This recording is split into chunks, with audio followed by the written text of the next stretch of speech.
নমস্কার বন্ধুরা, আজ আমি বানাচ্ছি চিংড়ি মাছ দিয়ে মোচার কোপ্তা কারি রেসিপি। তাই জন্য দেখুন, মোচাটাকে ভালো করে ছাড়িয়ে নিয়েছি, একটা আলু নিয়েছি, এটাকে আমি নুন হলুদ দিয়ে কিন্তু সিদ্ধ করে নিচ্ছি।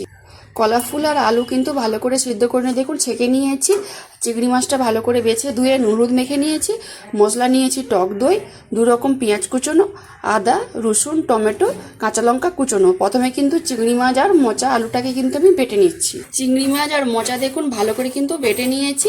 এবার এর মধ্যে পেঁয়াজ কুচোনো আর লঙ্কা কুচোনো, গুঁড়ো মশলা দিয়ে দেবো, অল্প হলুদ গুঁড়ো, অল্প ঝাল লঙ্কার গুঁড়ো, গরম মশলা গুঁড়ো, পরিমাণ মতো নুন, অল্প একটু চিনি, অল্প একটু নারকেল কুড়ো, পরিমাণ মতো বেসন। ভালো করে সব এটাকে আমি মেখে নেব। ভালো করে দেখুন একসাথে সব মেখে নিয়েছি, হাতে একটু তেল লাগিয়ে নিয়েছি। এবারে কোপ্তাটাকে আমি তৈরি করে নেব।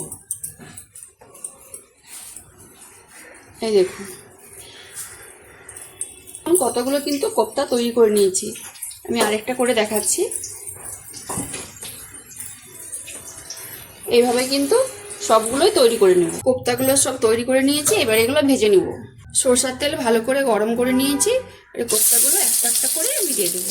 হালকা আঁচেই কিন্তু লাল লাল করে ভাজতে হবে। কোপ্তাগুলো দেখুন লাল লাল করে কিন্তু দুদিকেই ভেজে নিয়েছি। এবার জায়গাতে তুলে নিচ্ছি।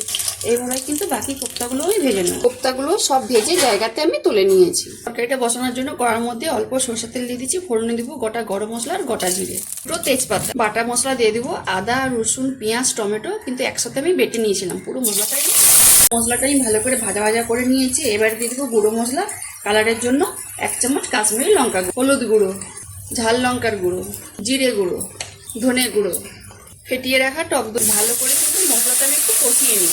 মশলাটা ভালো করে কষানো হয়ে গেছে। ঝোলের জন্য কিন্তু আমি আগে থেকে আলু ভেজে তুলে নিয়েছিলাম। আলু ভাজাটাও দিয়ে দেবো। পরিমাণ মতো জল, মশলা ধোয়া জলটাই দিলাম। পরিমাণ মতো নুন, 1 চামচ মতো চিনি। ঝোলটা আমি 2-3 মিনিট ভালো করে ফুটিয়ে নিয়েছি। দেখুন আলুগুলোও কিন্তু সিদ্ধ হয়ে গেছে।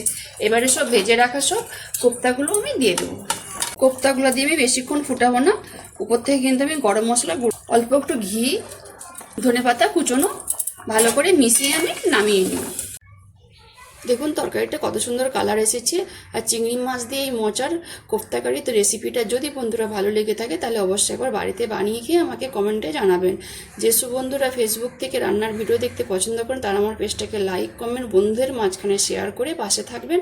আর যারা ইউটিউব চ্যানেল থেকে দেখছেন তারা সাবস্ক্রাইব করে পাশের ঘন্টাকে ক্লিক করবেন। সবাই ভালো থাকুন, সুস্থ থাকুন আর সাবধানে থাকুন।